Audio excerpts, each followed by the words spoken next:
বৈশ্বিক উষ্ণায়ন ও জলবায়ু পরিবর্তন ঘিরে চলতি বছর অনিশ্চিত আর এলোমেলো আবহাওয়া দেখা যাচ্ছে চীনে।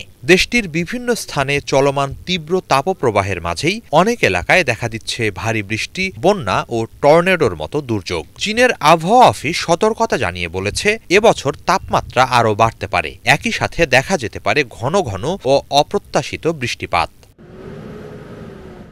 এরই মাঝে শুক্রবার শক্তিশালী এক টর্নেডো আঘাত হানে পূর্বাঞ্চলের শ্যানডং প্রদেশে। স্থানীয় কর্তৃপক্ষ জানিয়েছে, এদিন দুপুর ২:৩০টার দিকে ডংমিং কাউন্টির ওপর দিয়ে বয়ে যায় ওই টর্নেডো। এতে অন্তত ৫ জন নিহত ও ৮৮ জন আহত হয়েছেন।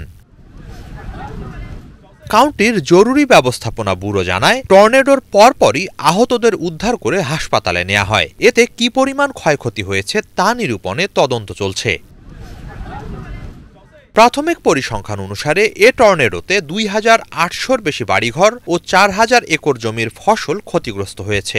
এছাড়া প্রায় অর্ধশত বিদ্যুৎ সরবরাহ লাইন ক্ষতিগ্রস্ত হওয়ার কথা জানানো হয়। জরুরি সেবায় নিয়োজিত কর্মীরা বর্তমানে টর্নেডো পরবর্তী ধ্বংসস্তূপ সরানোর কাজ করছেন। এদিকে দেশব্যাপী টর্নেডো ও বন্যাসহ আবহাওয়াজনিত বিভিন্ন দুর্যোগ বেড়ে চলায় আক্রান্ত অঞ্চলগুলোতে পর্যাপ্ত ত্রাণ সরবরাহ নিশ্চিতে শনিবার নতুন করে $৭৪ মিলিয়ন তহবিল বরাদ্দ করেছে চীন। হিজল জোবায়ের, বাংলাভিশন।